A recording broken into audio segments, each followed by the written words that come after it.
गौतम बुद्ध को हम बहुत अच्छे से जानते हैं, जिन्होंने बौद्ध धर्म की स्थापना की और उन्होंने लोगों के जीवन में ढेरों बदलाव लाए हैं। यह कहानी भी उनके बचपन की ही है, जब वे छोटे थे और उन्हें गौतम बुद्ध के नाम से नहीं बल्कि सिद्धार्थ के नाम से जाना जाता था। उनके एक चचेरे भाई भी थे, जिनका नाम देवदत्त था। चलिए जानते हैं इस कहानी के बारे में। राजा सिद्धार्थ के महल के पास एक उद्यान था, जहाँ पर राजा सिद्धार्थ बैठकर प्रकृति का आनंद लिया करते थे। एक दिन जब वे अपने बागीचे में बैठे हुए थे कि तभी एक घायल हंस उनके पैर के पास आकर गिरा। उसके शरीर में एक तीर लगा हुआ था। उसे देखने से प्रतीत हो रहा था कि किसी शिकारी ने उसका शिकार किया है। हंस को तकलीफ में देखकर और उसे यूं ही फड़फड़ाता देखकर राजा सिद्धार्थ का दिल पिघल गया और उन्होंने उस हंस की सहायता करनी चाहिए। उन्होंने सबसे पहले उस हंस के शरीर से वह तीर निकाला और घायल जगह पर मलहम लगाकर उसकी पट्टी की। यह सब कर लेने के बाद देवदत्त कुछ खोजता हुआ सिद्धार्थ के पास आया। देवदत्त जैसे ही सिद्धार्थ के पास पहुंचा, उसने कहा, अच्छा तो यह तुम्हारे पास है, लाओ इसे मुझे दे दो। इसका शिकार मैंने किया है। इसका शिकार करने में मुझे बहुत मेहनत लगी है। इस पर मेरा अधिकार है। देवदत्त की यह बात सुनकर सिद्धार्थ ने उससे कहा, नहीं, यह हंस घायल था और मेरे पास आया। मैंने इसकी मदद की और इसकी जान बचाई, इसीलिए इस पर मेरा अधिकार है। दोनों भाइयों के बीच उस हंस के अधिकार को लेकर बहस होने लगी।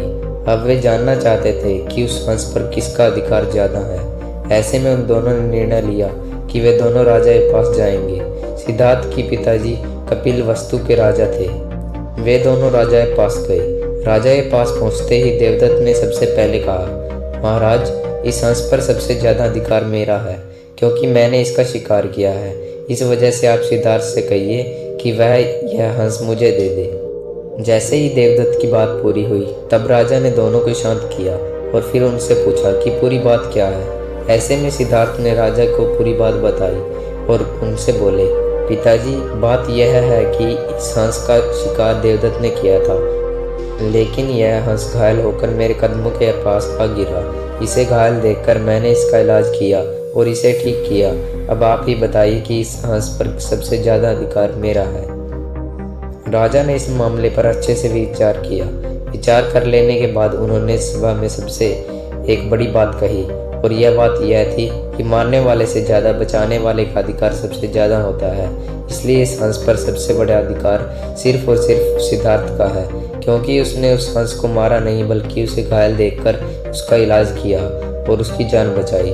राजा के ऐसा कह लेने के बाद देवदत्त को बात अच्छे से समझ आ गई।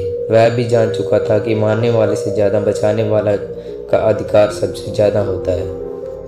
इस कहानी से हमें यह सीख मिलती है कि मारने वाले से ज़्यादा बचाने वाला बड़ा होता है और उसका अधिकार भी मारने वाले से ज़्यादा होता है। इसलिए हमें भी दूसरों की मदद करनी चाहिए और परेशान लोगों की सहायता करनी चाहिए।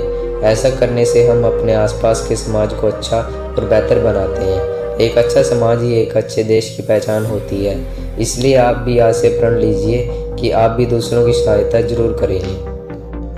तो आज के लिए बस इतना ही। फिर मिलते हैं अगली वीडियो में।